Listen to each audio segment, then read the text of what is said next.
मसीह यीशु के अजीम और बाबरकत नाम में आप सबकी सलामती हो।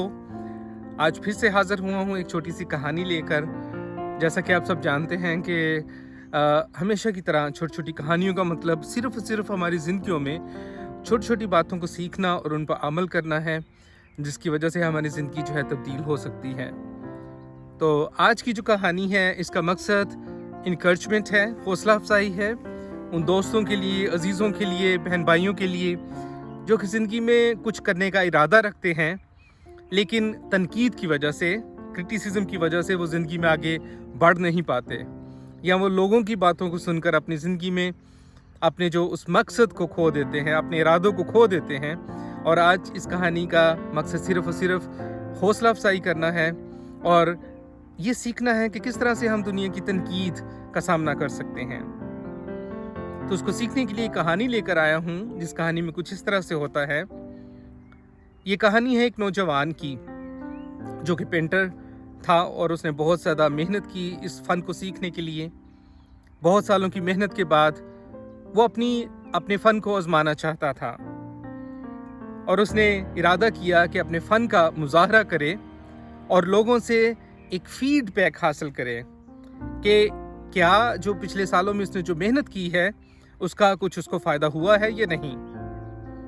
तो उसके लिए, तो इस इरादे के लिए उसके पास एक प्लान था और प्लान ये था,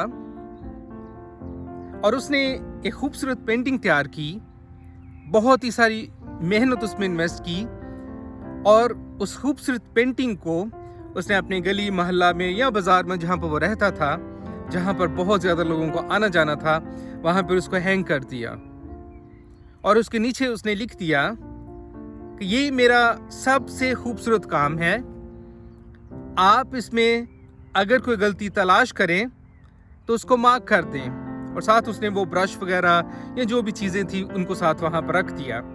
वो चाहता था कि लोग उसके काम को जो है सराहें या उसके काम की तारीफ़ करें या काम को देखें और उसको एक फीडबैक दें। तो उसने ये इरादा किया कि मैं सुबह उस तस्वीर को, उस पेंटिंग को वहाँ पर हैंग करूँगा और शाम को आऊँगा और शाम को देखूँगा कि कितनी गलतियाँ हैं, क्या मुझे अपने काम को मज़ीद सीखने की ज़रूरत है या फिर मैं इस काबिल हो चुका हूँ कि अब मैं अपनी प्रोफेशनल ज़िंदगी का आगाज़ कर सकूँ। तो मेरे अजीज़ों, वो शाम को लौटा और जब उसने उस पेंटिंग पर नज़र डाली तो उसको अपनी आंखों पर यकीन ना हुआ। और उसकी वजह ये थी कि उसकी पेंटिंग, जो कि उसका एक शाहकार थी, वो पूरी पेंटिंग गलतियों से लोगों ने उसको मार्क कर दिया था। हर तरफ उसने देखा कि उसकी पेंटिंग में गलतियां ही गलतियां हैं। हर कोई जो उस तस्वीर को देखने के लिए आया तो उसने देखा कि इसमें यहाँ पर भी गलती है, तो उसने ब्रश पकड़ा और वहाँ पर एक निशान लगा दिया। उसको बहुत मायूसी हुई।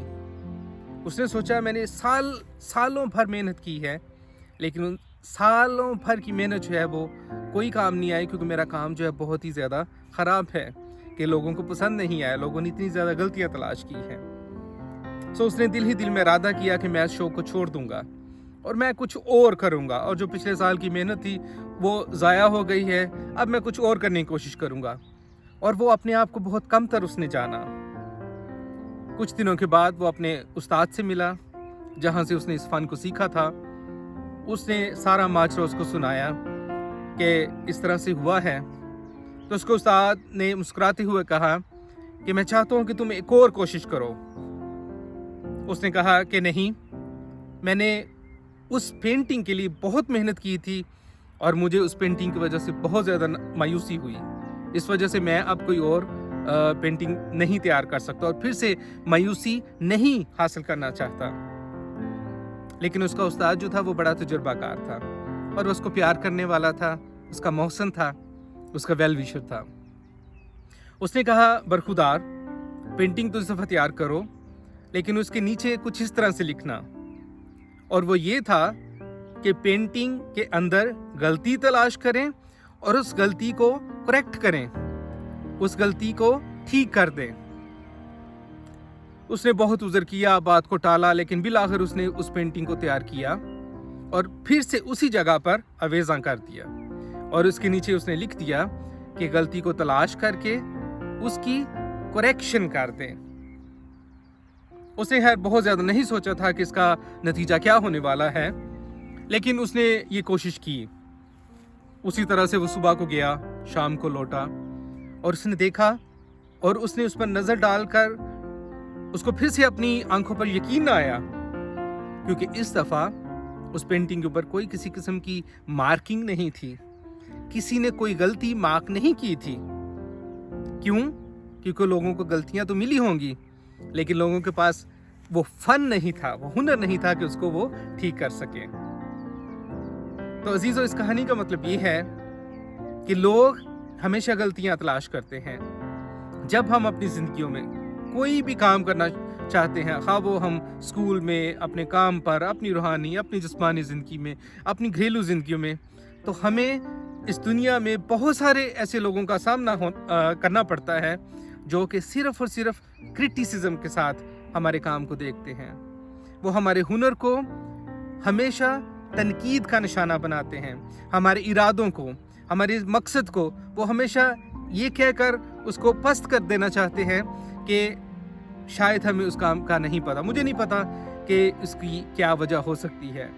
हसद भी हो सकता है, क्योंकि खुद वो लोग काम नहीं कर सकते और जब आप करते हैं तो लोगों को बड़ी वो बात जो है वो चुभ जाती है।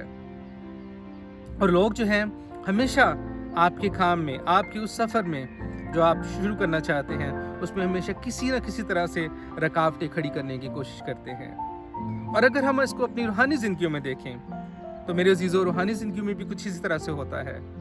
जैसे हम अपनी ज़िंदगियाँ खुदावंद को देते हैं, खुदावंद के साथ चलने का इरादा करते हैं, तो हमारे घर से, हमारे मोहल्ले से, हमारे चर्च से, जहाँ पर हम काम करते हैं, बहुत सारे लोग हमको मिल जाते हैं जो कि हमारी ज़िंदगी को तनकीद का निशाना बनाना शुरू करते हैं। वो सोचते हैं, हाँ जी, अब ये पादरी बन गया है, ये कलाम की बातें करता है, ये दुआ करता है। तो वो मुख्तलिफ तरीक़ों से हमारे इरादों को पस्त करना चाहते हैं और लोग आपको तनकीद के साथ साथ आपका मजाक उड़ाने की कोशिश करते हैं। वो आपको बताते हैं कि हाँ, तुम्हारी ज़िंदगी में तुमने ऐसे ऐसे किया था। वो आपकी नई पुरानी हर किस्म की गलतियों को आपके सामने लाकर खड़ा कर देते हैं ताकि आप कदम ना बढ़ा सकें और आप डर जाएं और आप ही अंदर ही अंदर कंफ्यूज हो जाएं कि मैंने क्या गलती कर दी है।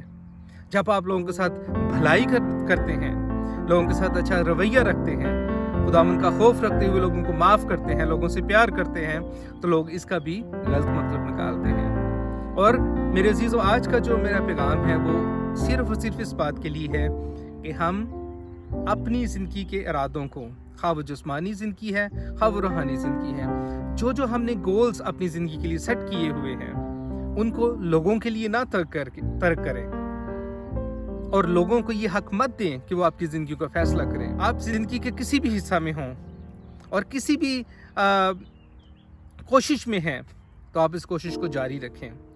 लोगों की तनकीद को सुने ज़रूर, हो सकता है कि उसमें आपके कुछ अपने भी हों जो कि आपकी भलाई चाहते हैं, जो कि आपकी भलाई चाहते हैं। फॉर एग्ज़ाम्पल, हमारे जो माँ बाप हैं, हमारे बहन भाई हैं, हमारे कुछ रिश्तेदार हैं या हमारे कुछ अच्छे दोस्त हैं, वो हमें तनकीद करते हैं तो हमें पता चलता है कि वो हमसे प्यार करते हैं और वो तनकीद के साथ साथ हमारी हौसला अफजाई करते हैं। क्योंकि खाली तनकीद करना कि आप डिस्ट्रैक्ट हो जाएं, डिस्करेज हो जाएं, ये खुदा की तरफ से नहीं, ये इब्लीस की तरफ से है। और आज आप अपनी ज़िंदगी में सोच सकते हैं कि आप ज़िंदगी में कुछ भी करने जा रहे हैं या कुछ भी कर रहे हैं और उसमें आपके घर वाले, बाहर वाले या कोई भी किसी भी तरह का आपको नेगेटिव फीडबैक दे रहा है, तो मेरे अजीज़ों, उसको सुने ज़रूर। अगर उसमें कुछ काम की बात है तो उसको काम की बात को वहाँ से ले लें, और अगर वो सिर्फ तनकीद है आपको डिस्ट्रैक्ट करने के लिए, आपके उस इरादा को, आपके उस काम को ख़राब करने के लिए, उसको इग्नोर कर दीजिए और आगे बढ़िए। है कि हम बहुत गुनाहगार हैं, हम इस काबिल नहीं कि हम एक मसीही ज़िंदगी खुदावंद के साथ एक अच्छी ज़िंदगी गुजार सकें, क्योंकि हमने ज़िंदगी में बहुत ज़्यादा गलतियाँ कर रखी हैं। क्योंकि लोग जो है हमें वो बार बार जताते हैं कि आपने फ़लाँ वक्त पर फ़लाँ गलती की है, लेकिन अजीज़ों, हमारा खुदा जो है वो अजीम खुदा है, वो हमें माफ़ करने में सच्चा और कादिर है। लोग कुछ भी कहें, आप अपने दिल की बात को सुने, खुदावंद में रहें और खुदावंद में मेरे अजीज़ों, हम जो मसीही हैं, हमारे लिए सबसे बड़ा रोल मॉडल खुदा यीशु मसीह हैं। बाइबल में बहुत सारी ऐसी पर्सनैलिटीज़ हैं, बहुत सारी ऐसी मिसालें हैं जहाँ से हमें बहुत कुछ सीखने को मिलता है। लेकिन अगर हम सिर्फ खुदा यीशु मसीह को फोकस में रखें, क्योंकि वो हमारे रोल मॉडल हैं, कि उन्होंने इस दुनिया में रहते हुए बहुत ज़्यादा तनकीद का सामना किया, उन पर ताने कसे गए, हर तरह से कोशिश की गई कि वो उस मंसूबा को जो उनको बाप की तरफ से मिला था उसको डिस्टर्ब किया जा सके। लेकिन खुदा यीशु मसीह ने, जो कि बतौर इंसान इस दुनिया में थे, उन्होंने उन सब बातों की बर्दाश्त की, और इन सब बातों की बर्दाश्त करते हुए उन्होंने उस मंसूबा को पूरा किया, जिसकी वसीला से आपकी और मेरी निजात का बंदोबस्त हुआ। तो खुदा यीशु मसीह को तकते रहें, तनकीद का सामना करें, डट कर मुकाबला करें। जो लोग आपके वेल विशर्स हैं उनका शुक्रिया अदा करें, और जो लोग हसद की वजह से या किसी भी वजह से आपको तनकीद का निशाना बना रहे हैं, उनके लिए सिर्फ बरकत चाहें, दुआ करें और अपने काम को, अपने मकसद को, अपने मिशन को जारी रखें। हटकर मैं आपको कोई अच्छी बात नहीं बता सकती, छोटी सी बात है। अगर आज से हम अपने जहन में इसको किसी तरीके से फीड कर लें कि तनकीद पॉजिटिव है, तनकीद को नेगेटिव नहीं कहना, तनकीद पॉजिटिव है, और तनकीद हमें हेल्प करती है कि हम अपनी ज़िंदगियों में बेहतरी की तरफ जाएं। लेकिन उन लोगों की तनकीद जो कि आपकी वेल विशर नहीं है, वो तनकीद जो है वो आपके लिए ख़तरनाक हो सकती है। और जैसा कि मैंने पहले भी कहा है कि दूसरों को मौका मत दें कि वो आपकी ज़िंदगी का फ़ैसला करें, आप अपनी ज़िंदगी का फ़ैसला खुद करें। खुदावंद आप सबको बरकत दे। इस बात को ज़रूर सोचिएगा और फीडबैक भी ज़रूर दीजिएगा कि आप क्या सोचते हैं, या आपने ज़िंदगी में कुछ ऐसा तजर्बा कर रखा है तो उसको शेयर भी ज़रूर कीजिएगा। और हमारी वीडियो को आप लाइक करें, शेयर करें, हमारे चैनल को सब्सक्राइब करें, और हमें मौका दें कि हम इसी तरह से छोटी छोटी कहानियाँ और छोटी छोटी उन अच्छी बातों को लेकर आ सकें, जिसकी वजह से आपकी और हमारी ज़िंदगी खुदावंद के लायक हो सके। जिस्मानी और रूहानी दोनों ज़िंदगियों में आगे बढ़ना बहुत ज़रूरी है। खुदावंद आप सबको बरकत दे।